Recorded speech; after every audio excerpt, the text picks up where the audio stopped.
Every one of us in this room, whether we like it or not, it's our innate tendency, our own belief, to organize. Life depends on organization. If you're looking for a bottle of beer, you don't go to a newsagent for it. If you're looking for a pound of sugar, you don't go to a confectioner's. Presenting you with something like this, book covers, your immediate tendency is to organize. And of course, you can do it under different criteria. You can do it under author, under date published, under title, whatever you want. The succinct one which most booksellers do is to organize it under the basis of type. Biography, science fiction, history, whatever you want it. We do it throughout our entire lives. And in art history, we most certainly do it. And we've been doing it since the late 18th century. In fact, slightly earlier. But from the late 18th century onwards, we began to organize works of art under different headings. That can be under the title of maker or artist, Rembrandt or Van Gogh. It can be under the title of school, Netherlandish, Irish, English, whatever you want to. But amongst the two most used fields in the realm of art history, the first one is subject matter or iconography. It really is a very contentious issue. And the second one is the concept of style. Style, I'm going to present you here with Mayor Shapiro's definition of it. It's the totality of conventions which make up the art of a particular area at a particular period in time. It's what unites works together to make us realize, that's modern, that's Baroque, that's early Christian, whatever we want to. In Ireland, it's a field that has really interested me for the last 20 or so years. Most of the stylistic terms were coined in the late medieval, early modern period, 18th, 19th century, and then we began to refine and try and define them in the 19th century. And for the last 10, 15 years, I've been trying to work out what does style mean? And what are the concepts of Gothic, Romanesque, and Insular and Anglo-Saxon when we talk about them? I can mention Insular to you. You can say that's Irish. You can say it's Hiberno-Romanesque, whatever you want to. We need to define, we need to work out a conclusion as to what we mean by these terms. And people haven't done that so far. In Ireland, we have a very rich art historical repertoire, which has been based and divided up using the stylistic qualifications of Viking, Celtic, early Christian, Romanesque. All of these are terms that are familiar to everybody here. In some cases, variants of these terms exist. For Romanesque example, Romanesque is a style that was born in the late 11th, early 12th century and is used uniformly throughout Europe. But in Ireland, it receives this kind of a special handling, which we have termed Hiberno-Romanesque. It means it is Romanesque, but it is an Irish version of Romanesque. Style is not simply the qualification of unity. It has hidden meanings that convey an awful lot more to us, and it's those hidden meanings which can cause problems for a lot of us. Nearly all of these classificatory terms developed in the 19th century, and it's time we now started to look at them again. One term which was missing from the screen here was the concept of Gothic. Gothic in Ireland. Gothic, as a general term, was born in the Ile-de-France, in a little church which is here on the left-hand side, the Church of Saint-Denis. If you do go to Paris, it's only 10 minutes out of the centre of Paris. And the man who was here in the 12th century, late 11th, early 12th century, was an abbot by the name of Suger, Abbot Suger. And he wanted to develop the conscious Romanesque style into something new. And we were all taught it in art history. The standard point of difference between the Romanesque and the Gothic is the Romanesque has a round arch, the Gothic has a pointed arch.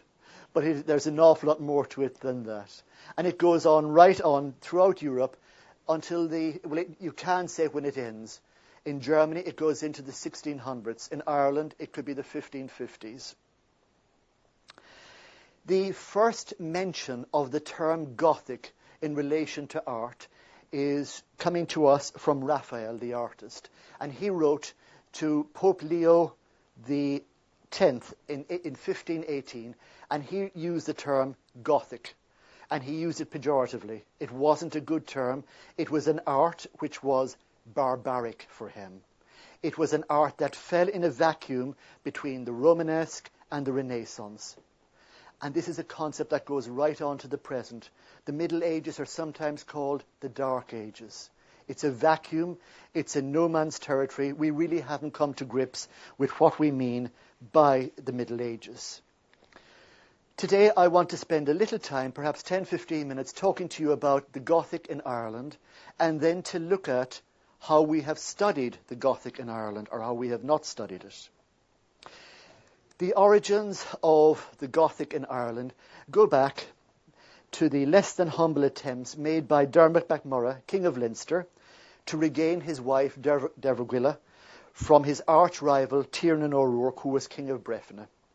Forget the fact that Derviguilla went away willingly with Tiernan. Honour had to be maintained, and Dermot had to get her back. He tried unsuccessfully and failed to bring his wife back into his fold. So instead, he crossed the Irish Sea and he went to the Anglo-Normans, and there he met with Richard Fitzgilbert de Clare, otherwise known as Strongbow. And he asked Strongbow for help to regain Derviguilla. Strongbow came, returned Derviguilla to Dermot, and that has been claimed, this single episode, as marking the end of Ireland's independence. From then on, basically, Ireland becomes part of England. It is subjugated in rule, in art, in everything throughout life to the Anglo-Normans. This was tied, the arrival of Dermot here and Strongbow on the other side. They landed at Bannow Bay near Ferns Castle in May of 1169. Their arrival coincided with another major event in Ireland's history, and that was when the church reform movements decided to come to reform the church in Ireland, from the early Christian to the more modern structured organisation. The Dominicans, the Cistercians, the Benedictines, the Augustinians, they all came exactly at the same time as the Anglo-Normans. And these two forces, the Anglo-Normans via Strongbow and the church reform movement via these monasteries, are seen as adding yet another nail in the hammer for native Ireland ending its tradition and the arrival of subjugation. These two movements were to introduce into Ireland the Gothic style, and this has been dramatically and importantly seen as ending the native spirit and the creative powers in Irish art. From the outset, I'm going to say, before we look at some works, Gothic art has been described as a genus with many species, the result of constantly interacting with different cultures and changing times. Cultural interaction has meant that the style doesn't simply have to adopt, but it's also adapted to the surrounding area. And nowhere more so than in Ireland has Gothic art changed from what it was into a local idiom. Within Ireland, Gothic art has multiple personalities, and I'm talking about the period from 1169 to about 1550, which is a long span of time. And these identities, these characteristics range from the international to the insular to a combination of both. And if I say to you international or insular, don't take my word for it, make your own mind up. Basically because there's no such thing as a hard and fast rule when it comes to looking at the art of this period in Ireland. The first division, the international style, is exemplified by works that could come from anywhere in Europe.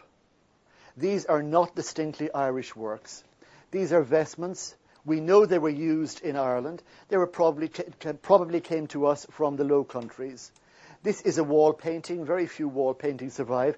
This fragment comes to us from Holy Cross Abbey. The hunt is a subject that you will find in every parish church in England in the form of wall paintings. The alabasters mostly were made in Nottingham, and this one was used in Ireland in the medieval period, but it probably came from Nottingham. And the three manuscript fragments could be anywhere in Europe. There is no such thing as an Irish manuscript at this stage here. This one is known as the Bective Hours. It's a book of hours that was used in Bective Abbey. All of these works, take them out of Ireland, put them into an English museum and label them as Gothic, and everyone would be delighted. Absolutely no problem. However, the problem soon comes in. I should say to you that these works are typical of the early Gothic period, the period immediately after the conquest, up until the early 14th century.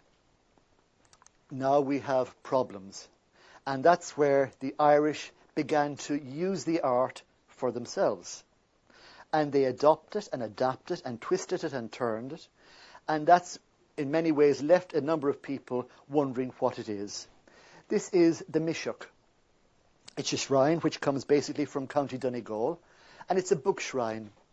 You can see one of the characteristic, and I'll come back to it in a minute again, icons for Ireland is the Crucifixion, whether it's the early crosses or the late ones, 1534, such as here. We'll deal with it in a minute. But these are simple, reproduced, die-cast panels on the front of the shrine, with the rock crystals again being similar. The shrine was used as a battler. It was brought around before wars and before battles to bring good luck to the army. This is a combination of native and foreign. One model, which I will tell you about, and which I've just brought up, is the Crucifixion. We all have our own standard definition and image of what an Irish crucifixion is. If you look at this one here, it's a very fine processional cross from Rathgormack in County Waterford. And again, take this out and put it into any English museum, and you can't tell the difference. However, we do know that crosses such as this were used on both sides of the Irish Sea interchangeably. We don't know where they were made, but certainly the fact that they're so similar means they came from the same workshop. The other little crucifix figure down here on the bottom is a French 14th century figure. These are typical of European Gothic crucifixes. However, look at the top three. The crucifix and the crucifixion has always been a major theme for Ireland. And here the crosses could be anywhere. They can come from any collection in the world. However, the figures are distinctly Irish. And they're stylized. They represent a pre-invasion model. These come from images of the crucifixion made in Ireland before 1169. There's a stylization there. You can see, I hope you can see, that the features aren't clear.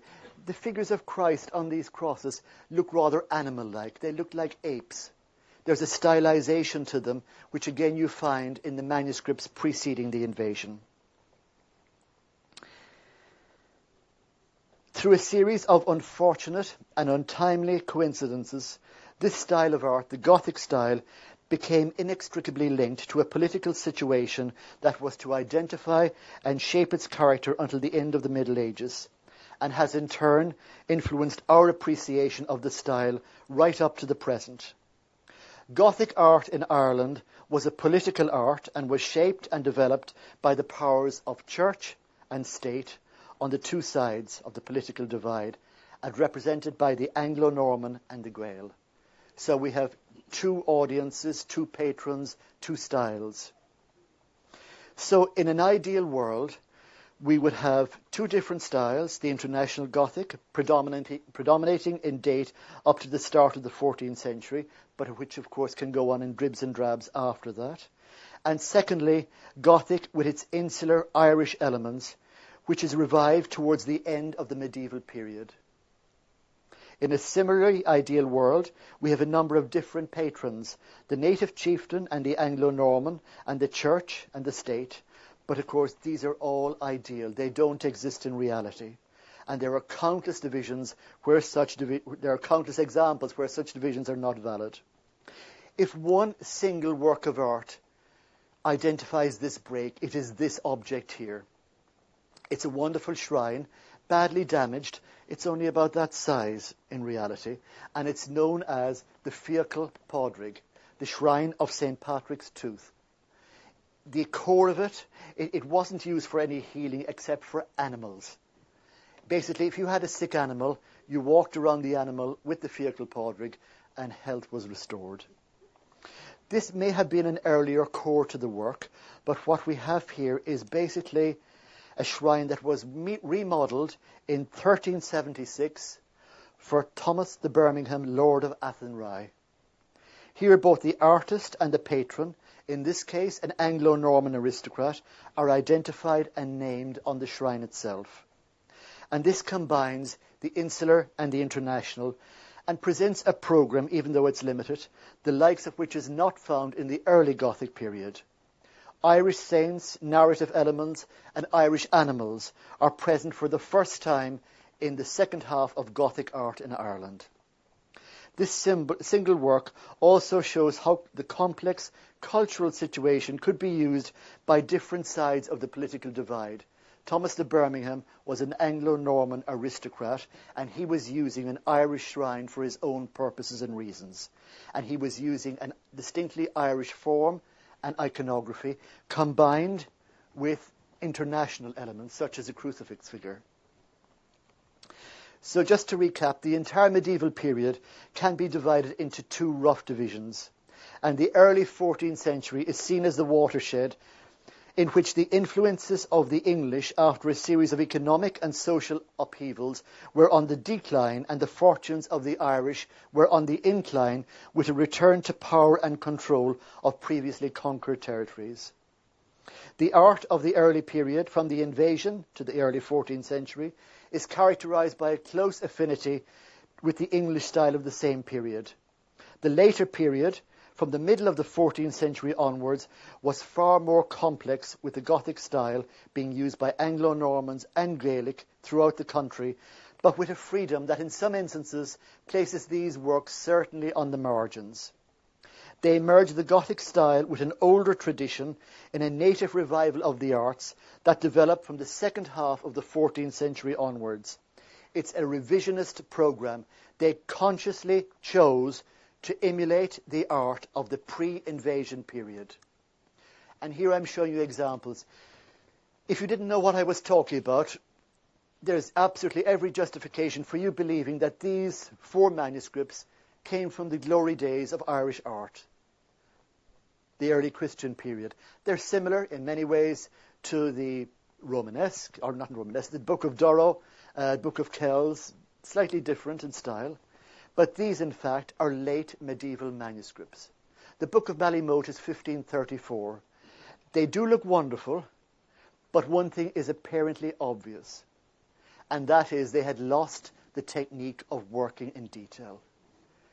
These are clumsy, they're awkward, they're imbalanced compared to the earlier works. But it was consciously chosen, the late medieval manuscripts, and there's quite a corpus of them, to basically emulate and restore the glories of Irish art prior to the invasion. These manuscripts are basically a combination of histories and genealogies and tales of power and glory for the Irish. It was, let's recreate our good days. Something similar happened in other media. Here you have, it has nothing to do with it, but it's known as Brian Boru's harp. And all along the roundels, you have animals, Irish animals represented. This is the leather satchel for the Book of Armagh. And again, these are 15th, 16th centuries. They're not earlier, but they use motifs, iconography from an earlier period. And this is all part of the revisionist program, the interlace you can see here. And this is one of the glories of Irish art. It's the Ballylongford cross, a wonderful Franciscan cross found in North Kerry, emulating the later medieval examples from mainland Europe. Gothic art is not unique, and it has to be seen against the whole cultural background in which differences between the Irish and the English are stressed, with the Irish usually faring worse. The Irish faring worse. Elizabethan writers such as Campion, Sidney, Spencer, Holinshed, Morrison and Gerson all focus on the cultural differences between Ireland and England in this period, and usually write on the negative aspects of the Irish character. Again, that's a very loaded statement. Don't take it entirely to faith. Such writers take up where I will say that this Cashel Cathedral is really the glory of the early period for Ireland. These are the monuments that we all know. Irish art up to the present has been left in a vacuum. The only field to have been studied is architecture, and there is no attempt to deal with any of the objects that I've showed you so far in one unity. And it's like looking at all the ingredients in a cake and singling out sugar as the most potent one. You can't do that. You've got to see all the ingredients to make a unified understanding of what's there. So we should not neglect these objects. This is Barnaby Rich, a writer, an Englishman and a soldier. He was born in 1514. He died in 1617, spending the latter part of his days in Dublin. And he was responsible for the plantation of, partly responsible for the plantation of Ulster. But this is part of the picture that I'm showing, that the art is not unique. There are cultural differences between Ireland and England, and the art has been singled out as being distinct as well. The reasons for the lack of study in Gothic Irish art are complex, not least among them the political associations of the style, which started in the 13th century and which still persist. For better or for worse, Gothic art in Ireland has been seen as having political and cultural associations with an English power that was responsible for a loss of national identity. Gothic has been seen as a benchmark which ends the native, and as such, it is not Irish. I very quickly want to look now to see how the art was studied and evaluated from the late medieval period onwards. And I'm just showing you Barnaby Rich's description here, which places such a distinction in its context. If the native tradition was used by the Gaelic Irish in their art from the mid-14th century onwards to redefine what they felt was a loss of national identity, then the same could be said of the post-medieval colonist in Ireland. Nearly all of the studies and research in Gothic art and architecture from the 17th century onwards were undertaken almost exclusively by scholars drawn from an Anglo-Irish background. Not only was Gothic art culturally associated with an English power, but the study of this art in the post-medieval period was also undertaken by non-Gaelic scholars. Gothic art is not unique, and it has to be seen against the whole cultural background in which differences between the Irish and the English are stressed. And these writers are in many ways taking up, this is the standard one, everybody shows it, continuing the difference between the Irish and the English as first defined by Gerald of Wales in the 12th century. Another one of these writers, Luke Gernon, in A Discourse in Ireland, 1620, was to write in detail on the architecture of the cities and the towns he visited. And it's clear that the architectural style in cities such as Dublin, and I'm quoting, where the buildings are all timber and are of English form, or Waterford, and I quote again, where once again they are of English form and well compact, differ from somewhere like nearby Cork. Cork, we are told, is located in a bog and unhealthy, and where the building is in stone and built after the Irish form. Where such architecture is illustrated, and this is rare in the 16th century, it's very much a Gothic cityscape that is shown to us. A considerable number of histories and travelogues were written by colonists, as well as by visitors from England, who sought basically an excuse to promote and extend the power that they had here. These document Gothic art and architecture almost exclusively where the opportunity arises, with little or no attention paid to what we call Irish art. There was no strong tradition in the arts at the end of the Gothic period, and it's therefore not surprising to find the more powerful English perspective predominating in the 17th century. We didn't understand our art, we weren't looking at it, so why should we write about it? The landscape in these early writings are virtually indistinguishable from English landscapes of the same period. And here I'm just showing you Gothic architecture as represented at this period. The term Celtic, and that's a word we're going to use from now on, became more widely used in the 18th century, and then it was applied to monuments pre-1169. That was the initial definition of Celtic art before 1169. These writers and illustrators selected material that was culturally similar to their own, and as such perpetuated the medieval belief of the Gothic style having social and ultimately political associations. The cultural and political association of the Gothic and the considerable interest expressed by antiquarians for illustrating this style continued well into the 18th century. One of the first real expressions of interest in the Celtic monument was manifest in the literary world of the 18th century and is nearly coeval with the increasing focus on the archaeology and history of the country. It was a movement that heralded an even greater political consciousness in the negative associations of Gothic Irish art and its place in the broader art historical picture. The 18th century was a period of consolidation in the differences of Gothic and Irish art with their respective cultural associations. So in the 18th century, the chasm became even greater. A pivotal publication in this field, and I'm just showing you one here, is Francis Gross's Antiquities of Ireland, which was published in 2 volumes, the first one in 1791 and the second in 1795. And these serve to illustrate the 2 different approaches at this time towards the Celtic and the Gothic. This really should be described as Francis Ledwidge's Antiquities of Ireland, because Francis Gross died a couple of months after arriving here to start this task, and Francis Ledwidge, the vicar of Ahadown, took up the task and completed it. The work is pivotal in that it sets out to balance coverage of all monuments and purportedly equal measure. With such an express purpose, this work would be expected to include both Celtic and Gothic monuments, but this is not the case when the volumes are examined in detail. The title page, and I'm showing you the 2 title pages here, both illustrates Gaelic monuments. Here you have the Round Tower, and here you have the High Cross. And facing these on exactly the same page, you have, in much larger full-page format, the Gothic monument. So an immediate imbalance is drawn between the scale and size. And if you look, I mean, they are ruinous, but they're a lot better than the ruggedy old High Cross. So the immediate premise is set that this is a book basically that's going to deal with Ireland's art history in terms of Gothic monuments rather than what else is there.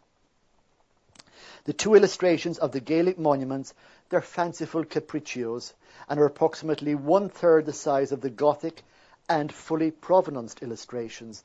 This is Holy Cross Abbey here, and on the other side we have the Hermitage in Slane, County Meath. The 2 frontispieces could be anywhere. They're just brought together and made for the work. If the scale of the illustrations in it is imbalanced, then the subject matter is equally biased and shows a High Cross cracked and covered in ivy, while the Gothic remains fare slightly better and include human interest figures. If this front material is indicative of a preferential approach towards the Gothic style, then the same is found within the volumes themselves. Over 200 monuments arranged on a county basis are described, with 265 plates, the bulk of which are of Gothic monuments. The illustrations are also amongst the first in which details were included, and even though the study is largely focused on architecture, the 2 volumes provide us with the first serious treatment of Gothic Irish art. The justification for representing only the English-style monuments in a book on Ireland's antiquities again amounts to perpetuating the associations of the Gothic style with the English countryside. And here we are told by Ledwidge, to justify his selection, that the Irish made no attempt in architecture. He talks about a firm footing in Volume 1 and an English invasion in Volume 2, and even he is the first to admit that it marked a crucial stage in Irish architecture. The work goes on to describe the style of the later medieval monuments as Norman, but also includes what is probably the very first reference we have in Irish literature to the word Gothic. And he talks about the Gothic monument. Gross was not alone in his separation of these monuments into 2 distinct styles. This is just a simple little aside. Here you have the Irish monuments, the round tower and the cross, and you have the Gothic on the other side. Little imbalances like this can be quite telling in their own way. Although the term Gothic had first been used in England in the late 17th century, it really didn't come into common parlance until the 18th century, the same time as it was used more widely here. The word Gothic appears to have been used ambiguously in Ireland from the 18th century onwards, and with a certain trepidation. It can refer to either the style or the whole period of time from the arrival of the Anglo-Normans to the end of the 15th century. There's only one reference, for example, to the word Gothic in the indices for the Journal of the Society of Antiquities of Ireland, and that's for 1885-86, when it talks about Gothic remains in County Waterford. In contrast to the emphasis on the Gothic in such publications, the focus of the Royal Irish Academy, which was founded in the same year as Gross's Antiquities was published, appears to have been largely on the antiquities of the pre-invasion period. This was the first formal collection of artefacts to be established in the country and was the first step in the creation of an art historical reference collection, which subsequently went on to form the National Museum in Dublin. The Royal Irish Academy is one of the first serious studies on Celtic art. I'm using their word. It does include some of the well-known Gothic objects that we've just been looking at, the Downach Arrogate and the Ballylongford Cross. But again, they can't decide where to put these works, so they leave them in a vacuum. No man's territory. The 19th century was most significant for the scientific and methodological study of Celtic monuments, but it also heralded an increasing neglect of Gothic material. The relationship of national identity and Celtic art, the illustration of the romantic landscape in Gothic art, and political independence and its influences on the arts are subjects that have been previously researched in archaeology, architecture, and history. There has been an emphasis on what has been perceived as distinct Irish elements. The harp, the round tower, the high cross, these are all symbols of Irish identity. A considerable amount of research has been done on these and has focused on the Irishness in Irish art and not enough on the Gothic style in Ireland and how this entire period of almost 300 years has been sidelined from the framework of art history in Ireland. In the early 19th century, an increasing focus on Celtic art developed. These new studies on Celtic material approached their subject in a really organised scientific manner that was to establish the whole field of art history and archaeology in Ireland. And amongst the researchers who undertook this work were Petrie, Stokes, Prim and Graves, whose work can still be viewed some two centuries later as significant and pioneering.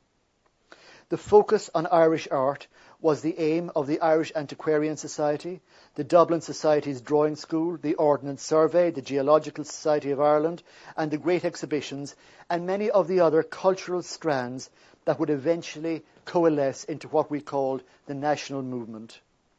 The most significant of these institutions was without doubt the Ordnance Survey. A group of some of the most significant illustrators and antiquarians systematically catalogued the field monuments of the entire country and include George Petrie and his pupils George Dunoyer, William Wakeman and Burton.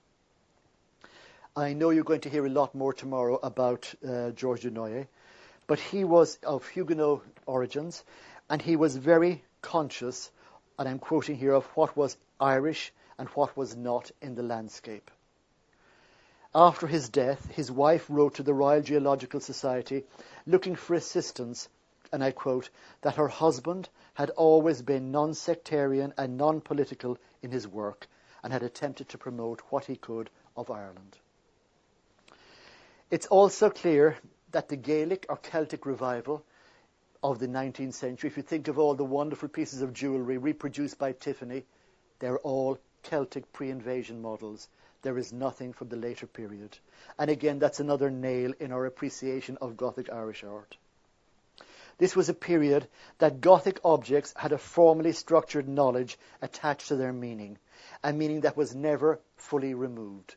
So basically what I'm saying is that from the 19th century onwards, we decided what was Irish and what was not, and we've never changed our opinions. This meaning centred on their cultural associations and consequently relegated them to a firm position in the study of art history. By the end of the 19th century, studies on Gothic art and architecture had sadly decreased to such an extent that they were almost non-existent. From an all-pervasive focus on Gothic art from the 17th to the early 19th centuries, it suddenly became a neglected field. In the battle between British colonialism and Irish nationalism that was fought on many levels in Ireland from the mid-19th century onwards, one of the casualties was an interest and appreciation in the Gothic period. Art was just one of a series of elements in the Gaelic revival, which also included archaeology, architecture, literature, and many other cultural fields which were played out against a political background. One of Ireland's most popular poets, indeed we've called him the national poet of this period, Thomas Moore, was to express a sentiment that clearly resonated on a national level. It's from "The Valley Lay Smiling Before Me." Henry O'Neill, another very prominent Irish nationalist, wrote in 1857, and I'm quoting, "The value of Irish art lies in its expression of a national character. In all that remains of ancient Irish art, there is a peculiar style, as truly national as that of Greece, of Assyria, or Egypt, or of any other country that has been distinguished in art." End of quote. Totally excluded from all these writings is any reference to the place of Gothic art and architecture in the national heritage. The fact that what they're perceiving as Irish was ultimately drawn from the Vikings and from France and from all the other countries in the world was never mentioned. So foreign origins for art pre-1169 were never questioned, but they certainly were for the period after that. Gothic art was definitely seen as a foreign art, and as such was seen as an opposing force to the nationalist movement, which developed very firmly in the 19th century and which also found its own artistic expression. From the early to the mid-19th century, Irish art in particular, and that the study of what was perceived as Celtic became closely linked to the nationalist movement that eventually led to the creation of an independent state. Despite the general focus on Celtic art in Irish art history, there have been a number of scholars, mostly from an Anglo-Irish background, who undertook research on Gothic architecture. These include Arthur Champney in 1910 and Harold Leask in 1941. The doyenne of Irish art historians, a French lady by the name of Françoise Henry, devoted much of her life to the study of Irish pre-invasion art. But she failed, except for one little foray into later medieval manuscripts, which she hated, to study Gothic art in Ireland. For her, as for so many others, the arrival of the Anglo-Normans is seen as a watershed period. To conclude, as recently as 1925, in a significant study, the archaeologist Reverend Power expressed in really uncompromising terms his belief that the introduction of Gothic art marked the end of Irish in art. Gothic art, as such, can be perceived as an expression of presence, power, and dominance. It became culturally associated with a colonial group and was viewed by the conquered as a negative expression of control and subjugation. More than this, however, it was seen as a style that heralded the end of the vernacular or the native. Even in the 21st century, the year 2000, the National Museum in Dublin opened a new gallery, a gallery ostensibly devoted to Gothic art. But instead of calling it Gothic art, they opted for the creation of a term which is called late medieval art. The fact that the collection is now showing Gothic art is a step forward, and I hope the long-neglected period may yet be evaluated for the riches it contains and which can justifiably be called part of Irish art history. Thank you.